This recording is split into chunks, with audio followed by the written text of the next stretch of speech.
నమస్తే అండి. నమస్కారం. సో అంటే ఒకటే క్వశ్చన్ అండి నాకు. ఇప్పుడు 42% రిజర్వేషన్ మీద కోర్టులో ఆల్రెడీ బిల్ ఉంది. దాని మీద చర్చలు జరుగుతా ఉన్నాయి. సో ఇదంతా కూడా ఓకే. కానీ ఎందుకు ఇన్ని రోజులు టైం పడతా ఉందంటే కోర్టు డిలే చేస్తా ఉందా లేదా రాజకీయపరమైన డిలే అనుకోవాలండి? పవన్ గారు, ముందుగా మీకు మీ ఛానల్కి కంగ్రాచులేషన్స్. ఎందుకంటే ప్రజల్లోకి మీ ఛానల్ కూడా చాలా బాగా వెళ్తుంది. And first of all hearty congratulations. First thing మీరు చెప్పడం ఏంటంటే, ఇంతకు ముందు వరకు ఉన్న వేరియస్ పొలిటికల్ పార్టీస్ ఏవైతే ఉన్నాయో ఎవరు కూడా బీసీకి సంబంధించిన లేకపోతే బీసీ కమ్యూనిటీ వాళ్ళకు న్యాయం చేయాలనేది ఎవరు కూడా ముందుకు రాలేదు. మీరు చూసుకున్నట్టయితే కాంగ్రెస్ పార్టీ వచ్చిన తర్వాత కాంగ్రెస్ పార్టీ యొక్క ఎజెండా కూడా బీసీ ప్రక్షాళన చేయాలి. ఎందుకంటే మీరు చూసుకున్నట్టయితే 1990 to 2000 వరకు అప్పటి గవర్నమెంట్స్ ఏవైతే ఉన్నాయో అప్పుడు ఎస్సీ ఎస్టీకి మాత్రం రాజ్యాంగ పరంగా మాత్రమే వాళ్ళకు గ్యారంటీస్ ఇచ్చారు, కానీ బీసీలకు మాత్రం ఏ స్టేట్ వైజ్ ఉంటే ఆ స్టేట్ వైజ్ చేసుకోవాలనే దానిపైన వదిలిపెట్టేశారు. ఇప్పుడు మనం చూసుకున్నట్టయితే డెఫినెట్లీ కాంగ్రెస్ పార్టీ ఏదైతే నించొని ఉందో బీసీలో ఖచ్చితంగా ప్రక్షాళన చేయాలి. ఎందుకంటే దీని ద్వారా ఏమవుతుందంటే వాళ్ళకు వేరియస్ ఎడ్యుకేషన్ కానీ పొలిటికల్లీ కానీ లేకపోతే వేరే ఇన్స్టిట్యూషన్స్ పోవడానికి చాలా హెల్ప్ఫుల్ అవుతుంది. ఇప్పుడు మీరు అడిగిన ప్రశ్న ప్రకారం కాంగ్రెస్ పార్టీ డిలే చేస్తుందని మీరు అంటున్నారు. నేనంటాను కాంగ్రెస్ పార్టీ రావడం వల్లనే అట్లీస్ట్ ప్రజల్లో ఒక చైతన్యం వచ్చింది, ప్రజల్లో ఒక ఐక్యత వచ్చింది. వీళ్ళు కాంగ్రెస్ పార్టీ తేయడం వల్లనే ఇప్పటి వరకు ఒక బీసీ నినాదం అనేది మళ్ళీ చచ్చిపోయిన దాన్ని బతికించి తీసుకొచ్చింది కాంగ్రెస్ పార్టీ. ఇప్పుడు మీరు చూసుకుంటే ఇంద్రసాని కేసు, అందరు ఇంద్రసాని కేసు అని మాట్లాడుకుంటున్నారు.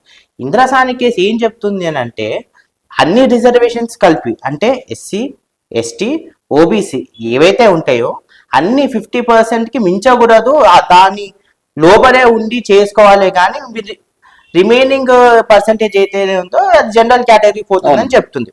మీరు చూసుకున్నట్టయితే ఇప్పుడు ఇంద్రసాని జడ్జిమెంట్ వచ్చింది ఎప్పుడండి? 1990లో వచ్చినప్పుడు అప్పటి పాపులేషన్ ఇప్పటి పాపులేషన్ ఒకటేనా? కాదు, డెఫినెట్లీ కాదు. ఇప్పుడు 2025 లో దగ్గర తెలంగాణలో 4 crores చేంజ్ పాపులేషన్ ఉంది, అలాగే బీసీ పాపులేషన్ కూడా పెరిగింది. అప్పటి జడ్జిమెంట్ ప్రకారం అప్పటి పాపులేషన్ ప్రకారం అనేది 42%. ఇప్పుడు ఏదైతే 42 అని అంటున్నామో అప్పుడు అన్ని కులాలు అన్ని రిజర్వేషన్లు 40-50 లోపల ఉండాలని చెప్పారు. ఇప్పుడు పెరిగిన పాపులేషన్ ప్రకారం ఇప్పుడు పెరిగిన కాంపిటీషన్ ప్రకారం డెఫినెట్లీ అది చేంజ్ అవుతుంది.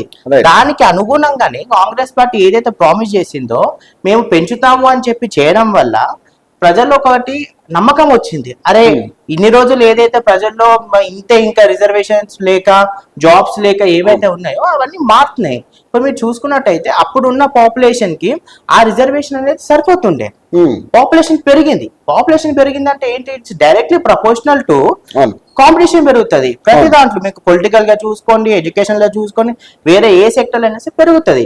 ఇది కాంగ్రెస్ పార్టీ ఏదో పేరుకే 50% 42% ఇచ్చిందంటే తప్పు. ఎందుకంటే ఒక ట్రిపుల్ టెస్ట్ అనేది ఉంటది. ట్రిపుల్ టెస్ట్ ఏమేమి ఉంటది? ఫస్ట్ సెన్సస్ సర్వే చేయాలి. సెన్సస్ సర్వే చేసాక దాంట్లో ఎంతమంది బ్యాక్వర్డ్నెస్ ఉన్నారని చెప్పి చూడాలి.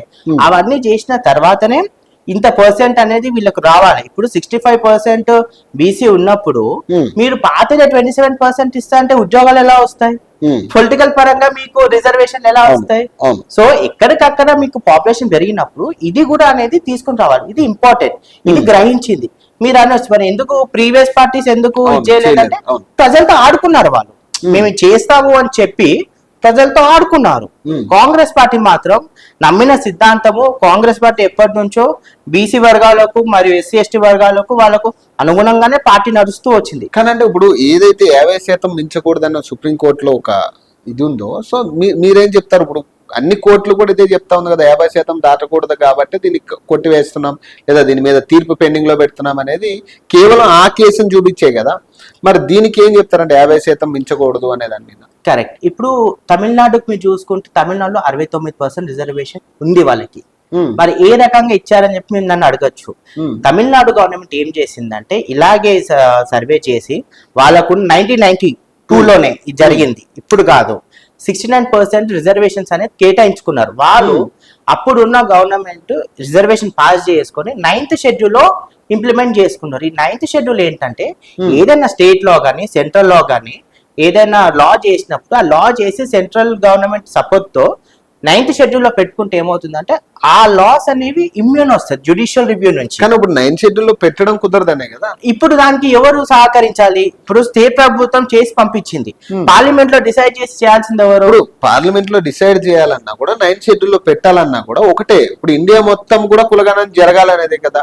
ఇప్పుడు ఇండియా మొత్తం కులగణన అంటే దాదాపు ఇప్పుడు జరిగే ప్రాసెస్ కాదు కదా అది. తెలంగాణ ఇప్పుడు మీరు చూసుకున్నట్టయితే తమిళనాడులో ఓన్లీ తమిళనాడు వరకు చేసి తమిళనాడు మట్టుకు షెడ్యూల్ 9 లో పెట్టారు వాళ్ళ రిజర్వేషన్ ప్రకారం. అలాగే మన వాళ్ళు కూడా అడిగేది ఏంటంటే మేము ఇక్కడ ఆల్రెడీ చేసాం, సర్వే చేసాము, పెట్టాము, అది ఇక్కడ గవర్నర్ గారి దగ్గర పెండింగ్ ఉంది, ఎట్ ది సేమ్ టైం అక్కడ ప్రెసిడెంట్ గారి దగ్గర అసెంబ్లీ కోసం వెయిటింగ్. ఒకవేళ అక్కడ అయ్యి షెడ్యూల్ 9 లో పెడితే కనుక మన తెలంగాణ రిజర్వేషన్ అనేది it will be get immune. కానీ ఎంతసేపు కూడా కాంగ్రెస్ పార్టీ ప్రజల కోసం ఆలోచిస్తుంటే అక్కడ సెంటర్ లో ఉన్న గవర్నమెంట్ మాత్రం వాళ్ళ పొలిటికల్ ఫేవర్స్ ఏమైతే అంటే నేను అడిగేది ఏంటంటే ఓన్లీ తెలంగాణకి కులగణన చేయడానికి ఉంటుందా?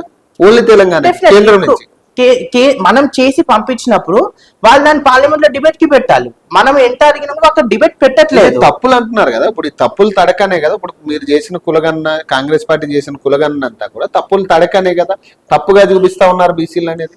ఒకటి చెప్తాను, సర్వే అనేది అన్ని డోర్ టు డోర్ అయ్యి ఎంతమంది ఉన్నారు ఏంటి అనేది సమగ్ర సర్వే చేశారు, దాన్ని ఎవరు క్వశ్చన్ చేయలేదు. అప్పుడు నెక్స్ట్ ఎంత మంది బ్యాక్వర్డ్ క్లాసెస్ ఉన్నా, మళ్ళీ బీసీలో కూడా మీకు ఉపకులాలు ఉన్నాయి, ఆ ఉపకులాలను కూడా ఎన్ని ఉన్నాయి ఏంటి ఉన్నాయి, దీంట్లో మైనారిటీస్ వస్తారా ఎవరు వస్తారా అనేది క్లియర్ గా ఒక లిస్ట్ ప్రిపేర్ చేసి పెట్టారు. అప్పుడు దాన్ని ఎవరు క్వశ్చన్ చేయలేదు. అంతా అయిపోయి లాస్ట్ కి అన్న ముద్ద నోటికి వస్తుంది అన్న టైంకి కొంతమంది వాళ్ళ స్వలాభాల కోసం ఇది జరగకూడదు, ఇది వస్తే మేము ఇదే అయిపోతాము అనే అగ్రవర్ణాలు ఇది చేయడం వల్లనే ఇది కోర్టు వరకు వెళ్ళి స్టే అనేది వచ్చింది. ఇప్పుడు మీ పార్టీలో గెలిచిన ఎమ్మెల్సీ తీన్మార్ మల్లన్న చెప్తా ఉన్నాడు ఇది తప్పులు తడకని ఆయనే మాట్లాడుతా ఉన్నాడు. నేను ఒకటి చెప్తాను, ఆయన ఇంత మాత్రం మా పార్టీ కాదు. ఫస్ట్ ఆఫ్ ఆల్ ఇప్పుడు కూడా ఎమ్మెల్సీ కాంగ్రెస్ ఎమ్మెల్సీ కదా ఉంది, ఎమ్మెల్సీ అనే ఉన్నారు. కానీ నేను దాని గురించి మాట్లాడదలుచుకోలేదు. మరి వారు పూటొక మాట మాట్లాడుతూ ఉంటారు వాళ్ళు, ఎందుకంటే అది ఆయన ఉన్నప్పుడు ఒకలాగా లేనప్పుడు ఒకలాగా మాట్లాడుతుంటారు. ఆయన ప్రాబ్లీ గ్రౌండ్ సర్వే చేసి చూడాల్సింది. ఎందుకంటే ఇంటింటికి మీరు ఇప్పుడు ఊర్లలోకి వెళ్తే ఇంటింటికి వాళ్ళు ఎవరైతే సర్వేలు చేస్తారో వాళ్ళు డోర్ టు డోర్ చేశారు.